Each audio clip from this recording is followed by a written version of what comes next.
Well, I hope you're sitting down, boys and girls, because I've got a bit of news for you, which I'm pretty sure it'll please quite a lot of people out there. Because it now finally appears that Rachel Reeves' time as Chancellor could be very short indeed. But why? I mean, what's happened? Well, it appears as if Keir Starmer has kind of thrown her under the bus a bit and hasn't actually backed her, really, in my opinion. It's not actually just that, because it appears she was actually crying in the House of Commons. I mean, after everything, this whole welfare fiasco looks like the straw that's broke the camel's back, doesn't it? But I mean, Rachel Reeves shedding tears over it. I mean, it's kind of like slipping over the banana that you put there yourself, isn't it? I mean, she was there, you know, kind of sniffling away next to Keir Starmer during PMQs, or the Prime Minister's questions, rather. Well, Kemi Badenoch gleefully poked holes in the government's shambolic welfare reforms. I mean, you just couldn't script it better if you tried, could you? Well, let's just take a little look at this, shall we?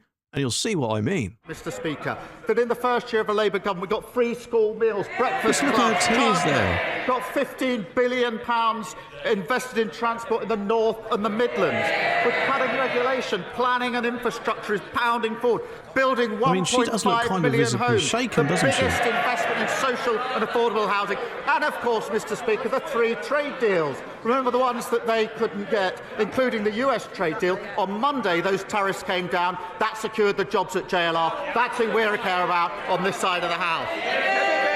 How awful for the Chancellor that he couldn't confirm that she would stay in place.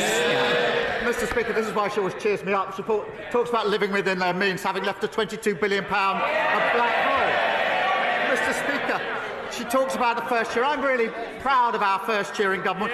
Well, sorry about that, boys and girls, but I just couldn't actually listen to Keir Starmer drivel on any longer. But it seems, doesn't it, that it's like some sort of political tennis match. And if Rachel Reeves now appears to be crying over potentially her job, it does make me think that it's very, very, very unsafe. And she could actually be thrown under the bus for not only what she's done, but also quite a lot of Keir Starmer's mistakes, I'm betting anyway. But of course, I'm sure everyone will be happy to know that her sister Ellie swooped in to give her a bit of a hug a little bit later on, which is nice, isn't it? But let's actually not lose sight of the fact that Rachel Reeves kind of is stuck in this pickle because, well, she kind of pickled it herself, didn't she? And remember, she's not actually just catching heat from the opposition, it's her own colleagues as well, lighting the fire under her seat. A rebellion of 49 Labour MPs, remember, which is surely going to make her job harder when the autumn comes. If she's still in place, that is because of the concessions, shall we call it, that Keir Starmer decided to make. And therefore, of course, it does kind of make you think this is some sort of full-scale Labour meltdown, it appears. I mean, imagine trying to rally the troops only to find out that they've wandered off and are siding with the other team. It's just kind of awkward, isn't it, eh?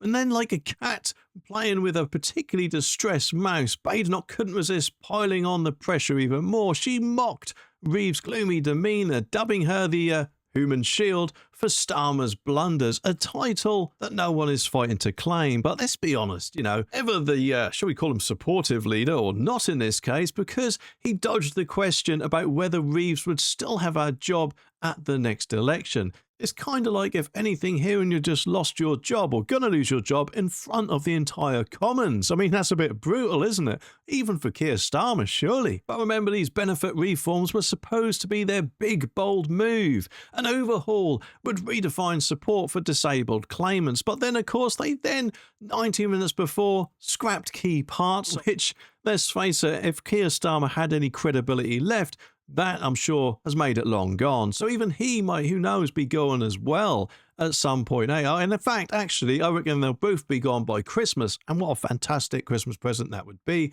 I'm sure you'll agree. So for Keir to concede on something 90 minutes before the voting wasn't just a minor hiccup. No, it was a second major backpedal in a single week. So what's that going to lead to? More rebels, more chaos, and apparently more tears, eh? So yes, admittedly, Rachel Reeves may be shedding the tears now, but if you think about it, when you're with Keir Starmer kind of steering the ship towards a load of rocks, or maybe an iceberg, you can't exactly be too shocked when the water starts pouring in.